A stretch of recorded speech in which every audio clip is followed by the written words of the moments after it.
Hi, this is James with Ham Radio Prep. And if you're watching this video, you probably want to get your ham radio license. First of all, great choice, whether it's for emergency communications or just learning about electronics.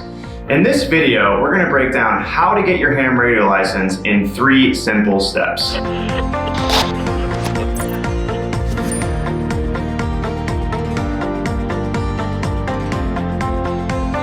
Now, before we get into it, let's make sure that you meet the 2 basic requirements in order to get your ham radio license. Number 1, you need to have a valid US mailing address. And number 2, you need to have a valid taxpayer identification number. Now, the most common taxpayer identification number is your Social Security number. However, you can also register for an FRN. And FRN just stands for an FCC registration number. And you can register for this online on the FCC website before going to take your exam. We'll place a link here, and we highly recommend that because this will actually keep you from needing to use your Social Security number when you go to take the exam. All right, so now that we've got that out of the way, let's get into step 1, which is choosing the level of ham radio license that meets your needs.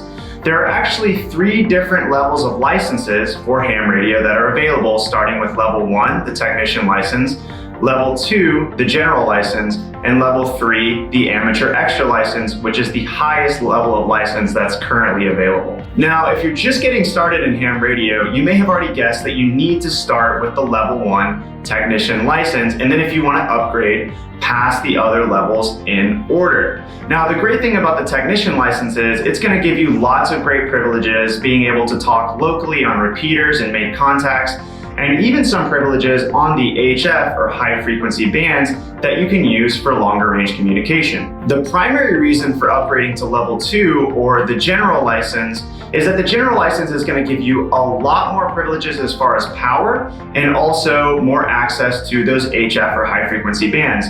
So if you already know that you're going to need some particular HF band, maybe for emergency communication, or you want to be able to use those privileges that fall under the general license, you might want to set your target for the general license or level 2. However, for most use cases, we're going to go ahead and recommend just starting with that level 1 technician license. You can go back and upgrade at any other time. So there's going to be plenty of good things to study just starting with the technician license. Level 3 or the amateur extra license is a much harder test, but you're going to get the full amateur privileges that are currently available from the government. And we won't get into that. You've probably got enough with level 1 and level 2 to focus on for right now.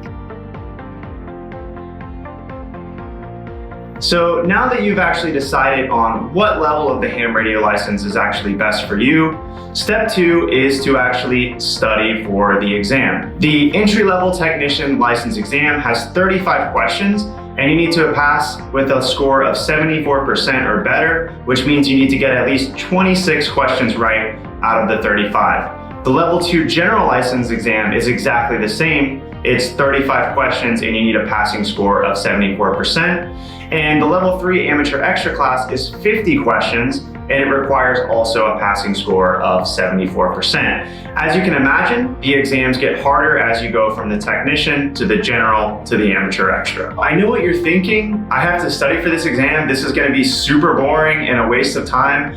But actually, studying for this exam is going to be a very good learning experience. You're going to learn lots of things about electronics. You're even going to learn actually things about ham radio operation.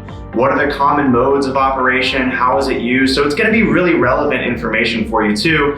And honestly, this is one of the things that keeps the integrity of ham radio is having the people that have the license actually have the knowledge about ham radio to back it up. Here at Ham Radio Prep, we've actually helped thousands of students just like yourself study for and pass the ham radio exam. So I'll drop some links below where you can get started with us with a free lesson or a free practice exam. And if you like what you see, you can sign up for our online class that has videos, text lessons with all the correct answers bolded, and also quizzes and practice exams that are made exactly just like the real exam, so that you can get ready quickly and be confident on test day to get your ham radio license. All right, so you've studied for your exam, you're ready to go, and the moment of truth arrives. Step 3 is actually to take the ham radio license exam with an FCC accredited VEC. So that's a lot of acronyms, but what exactly does that mean? A VEC is just a volunteer examiner coordinator, which are the organizations that are accredited by the FCC in order to offer these ham radio license exams and send your information that you pass the exam to the FCC so that you can actually be issued your license. In general, these license sessions are held in person. I'll drop a link below where you can find an in-person exam near you. Usually it's just easiest to search by a zip code.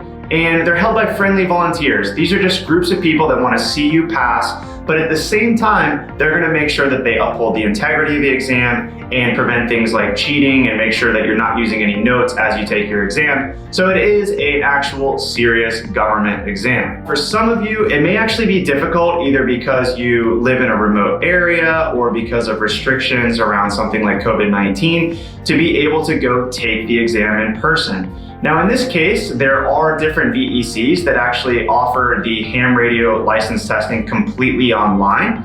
So I'll drop a link to an article below where we explain your best options for that as well. But keep in mind, just because you're taking it online doesn't mean it's going to be easy. There is going to be a lot of setup that's required, from clearing your workstation and overall just maintaining the integrity of the exam. So we're going to recommend that if you're able to find a local exam in your area, just to go with that, it's going to be a lot easier. All right guys, and once you pass step 3 and successfully pass that exam, which if you're studying with ham radio prep, you blew it out of the water, it was probably easy, you maybe even got 100% on the exam, and congratulations, you have earned your ham radio license. If you're taking the exam in person, the volunteer examiners are going to hand you a certificate of completion proving that you passed the exam right after you finish. And just one note here, you're going to want to wait to start transmitting until your paperwork actually gets processed by the FCC. This can usually take around a day, but maybe up to a week. And you'll know once you see your call sign appear in the ham radio FCC database online. Thanks so much for watching, guys. I hope you liked this video. If you found it helpful, please check out our website at hamradioprep.com. We've got lots of other helpful guides and videos, and give a like and a subscribe on the video as well so you can get notified when we come out with new helpful videos like this one. Happy studies for your ham radio license, and 73.